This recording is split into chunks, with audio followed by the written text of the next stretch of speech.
Nippon Paint Medifresh, a powerful combination of zinc, iron and silver.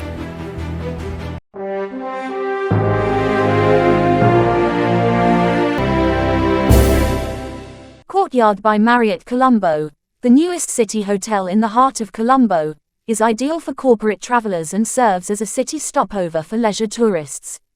As part of the Marriott International umbrella, it embodies the international chain's USPs, including excellence in quality of service and product offerings. It is also a part of the world's best loyalty program, Marriott Bonvoy, which has over 160 million members worldwide. Marriott Bonvoy, Marriott International's award-winning travel program, teamed up with Courtyard by Marriott Colombo to host the Sri Lanka Open 2023 Pro-Am golf tournament. Kicking off 2023 on a green note, Marriott Bonvoy continues its long-term association with Shiv Kapoor, an Arjuna Award winner and ace golfer. Shiv Kapoor, a two-time European Challenge Tour champion and Marriott Bonvoy ambassador, was the marquee player at the Pro-Am golf tournament. Shiv engaged with the next generation of golfing pros, sharing his learnings and insights on the finer nuances of the sport. Gaurav Singh, Market Vice President for South and East India, Sri Lanka and Bangladesh of Marriott International, who was visiting Sri Lanka, stated that it is fitting to have Shiv Kapoor, India's leading golfer, Arjuna Awadi and winner of multiple trophies across the world in golf, in Sri Lanka. Along with Shiv, we aim to create exclusive experiences and unforgettable memories for our Marriott Bonvoy members, says Singh, an avid golfer himself. Visiting Sri Lanka for the Sri Lanka Open 2023 and having Courtyard by Marriott Colombo as the title sponsor for the Pro-Am is a great way to promote golf in Sri Lanka and an excellent avenue to boost tourism for the country. I think it's a two-pronged approach for us. We have here today Shiv Kapoor, who's our brand ambassador for Marriott Bonvoy. He is a very well-known golfer in this part of the world. Having him as part of our team over the years has helped us engage with our customers and clients, and this is one of those opportunities where he gets to engage with them, at the same time participate in the Pro-Am. That allows us to bring such a coveted golfer into the country and actually interact and play alongside amateurs who can probably not get to buy this moment if they were to try this. So that's one of our wins. I guess the aim of having such an activation is to drive golf as an opportunity for tourism.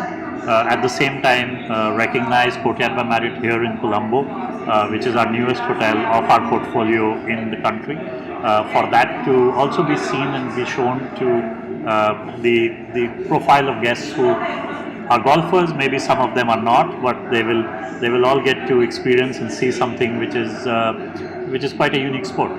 So what's happening in the world of golf right now? There's a lot happening in the world of golf. There's golf's version of the civil war that's going on. If for those who have not been following, we've had a new tour that's been established, which is called Live Golf, and that's sort of competing with the PGA Tour. And there's been a status quo for a while. There's been one body that's been controlling golf, but now there's an existential threat. And it's been good. I think the prize money in golf has gone up. There's more avenues, more opportunities for players.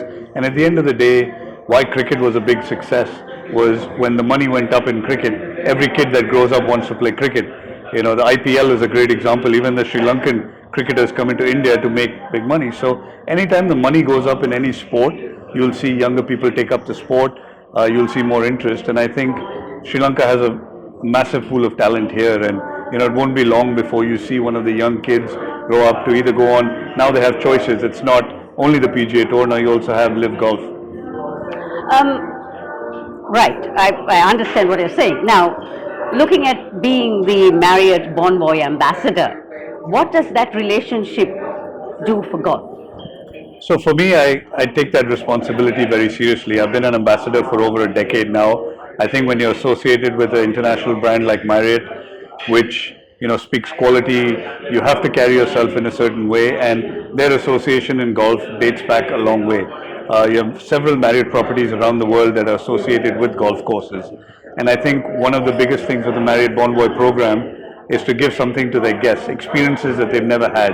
So part of the reason for me coming on board with Marriott was to provide these priceless experiences, these experiences that money can't buy. And I think you go behind, you can go inside the ropes with a golfer. You can't do that in many other sports. So, I'll go out and play with some of their clients, some of the hotel guests, give them tips on their game. We study their swing. We try and help them fall in love with the game. So it's an introduction to golf for people that haven't played golf, but for people that already play the sport, you're trying to help them get better and continue their love for the game. So it's something I really enjoy. I think I've been lucky enough with the Bonvoy program to travel around the world and impart my knowledge. And golf's been taught me so much over the last 2 decades of playing all over the world, and now I'm able to give that back to guests and clients of Marriott, which is a fantastic way to give back to the sport. And so what's next for you? And this is currently my off season, so I get to enjoy coming to Sri Lanka and the wonderful cuisine and the beaches. And but I'm training hard in the off season. I've had a spate of injuries the last sort of 12 months, so it's about getting the body right, a lot of gym work, and when I start the season on 1st of August, I want to be ready to go and give some of these younger guys a run for their money. If you were to look at golf in general, what do you think needs to be done to push it up some more? I think you always need the government to support the game. I've said this not just from a Sri Lankan perspective, but I think across the board. Even in India, if you have public golf courses and public driving ranges that the common man can access golf to. Golf has always had this elitist tag that golf is a rich man's game. The reason it's a rich man's game is because they don't have access to public golf courses. So it's a kind of a chicken and egg story. Until you can build public driving ranges and give access to the game to the common man, that's when you'll develop champions. If you look back at Sri Lanka in 1996 and winning the Cricket World Cup, I think the whole world was happy for Sri Lanka because a small island has produced world champions because kids could go and play in any ground. You need a bat and a ball and you can play in any field, and since then you've seen how the sport has really erupted. So all it takes is one champion out of Sri Lanka to go out and win a golf tournament, a big tournament around the world, but that has to be followed by the access. There may be a lot of kids that want to play golf, but if they're not members of golf clubs or they don't have access, it makes it very difficult. So I think what it's really crying out for is a public golf course or a public driving range that every young kid or boy, girl can go out and try their hand at the sport. What do you see for Sri Lanka's golf? I see a very bright future. I've played with some of the younger kids out here and some of the current crop. They're very, very talented. I think they struggle with access, right? So you're again limited with golf courses. The travel becomes very difficult. I understand this problem coming from India. You have to get visas for every country. So it becomes difficult for them to, sort of contend on the international scene. But there is a massive pool of talent, and a lot of them are now looking to travel out of Sri Lanka and own their skills on the Asian tour or the European tour. I think it's only a matter of time. I think the sport is growing here. From when I came 10 years ago to today, you're seeing, the pro-ams are oversubscribed. You got players from all around the world coming to play the Sri Lankan Open. So there's a big interest in the game, and I think it starts with the amateur level and then bleeds into the professional side of things. For more latest news, subscribe to FTTV.